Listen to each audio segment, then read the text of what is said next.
Surprise গাইছ, আজি surprise দিব গৈ আছোঁ। প্ৰথমতেতো সকলোকে নমস্কাৰ দেই। মানে আজি ৰাতিপুৱাই আছিল এক্সাম, মাহুন যাব আজি ৰাতিপুৱাই সৰু বাইদেউ ট্ৰাক আৰু মোক বোলে নেনে। চাওকচোন গাইছ কি দুখ। ये दुख का खत्म नहीं होता बे।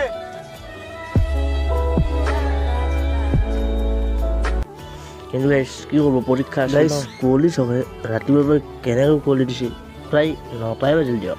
ময়ো গাইছ মজাকৈ পৰীক্ষাটো জল্দি শেষ কৰি মই সৰু বাইদেউ আত্মকলৈকে ওলাই দিলোঁ দিয়ক।